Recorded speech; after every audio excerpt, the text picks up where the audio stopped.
first, just cut up your cabbage.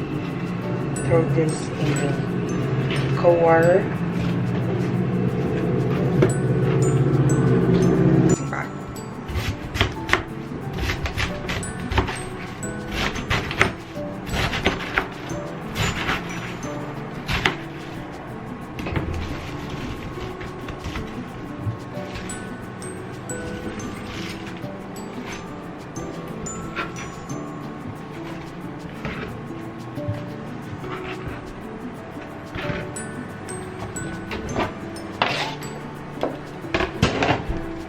I'm going to wash these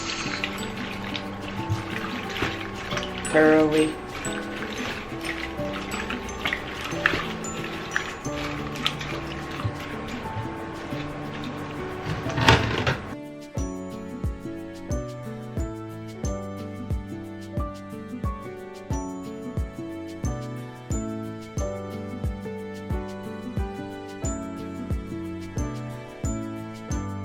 Put the cabbage back in the bowl and put some salt in it so that it will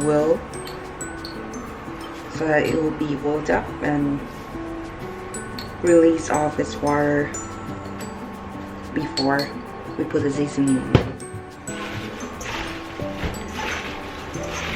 Just mix all of these thoroughly with the salt.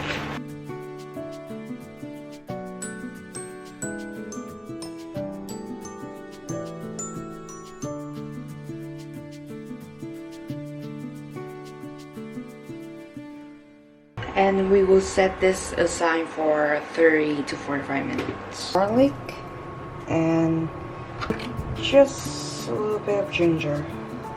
Let's say this amount. Ginger and 4 cloves of garlic. The chili flakes, Korean chili flake that I got from the Asian market. And I'll put about 4 tablespoons this into the blender.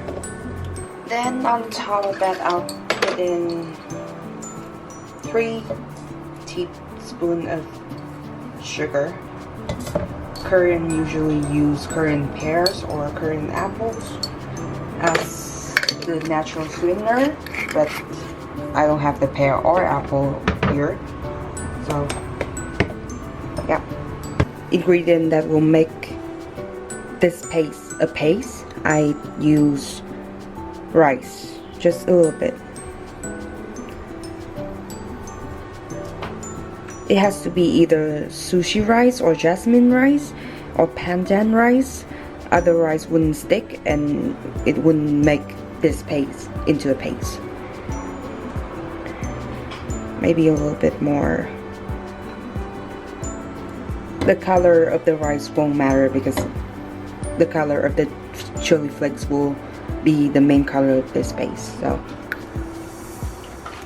and there's turmeric powder in this rice, so I guess that makes it a little bit healthier. Fish sauce, I usually take 4 tablespoons. 2, 3, 4. Then we have to put in some water. We'll go and blend it. Okay, this is looking good right now.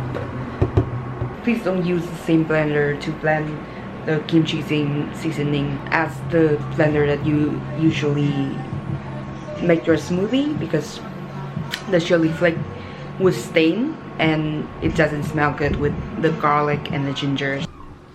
So the cabbage is quite wilted now. I will rinse this off and then put the seasoning in.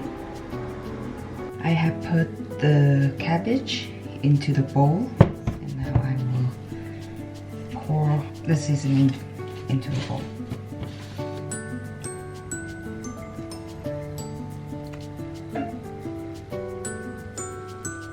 Oops.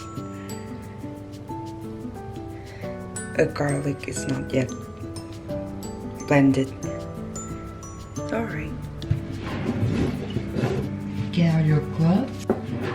And here's my empty box, carton, to put the kimchi in. Yep.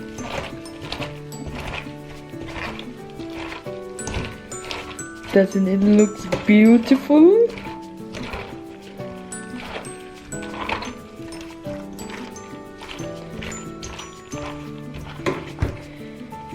Use 2 gloves for your 2 hands to make it more efficient and quick.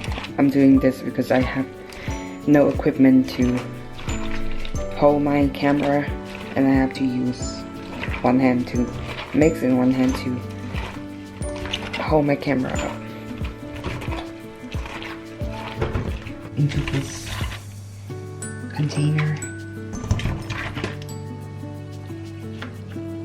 If you want to eat this right away, then you can, but I want it to ferment a little bit before I eat it, so I'll keep this in room temperature for 2 to 3 days for it to get sour, and then I'll store it in the fridge so it will slow down the fermentation. 1 kilo of napa cabbage fits perfectly in the container. This is my old one. I did this batch a month ago, and now this is what's left. Put the lid on. Keep it on my kitchen counter for it to ferment.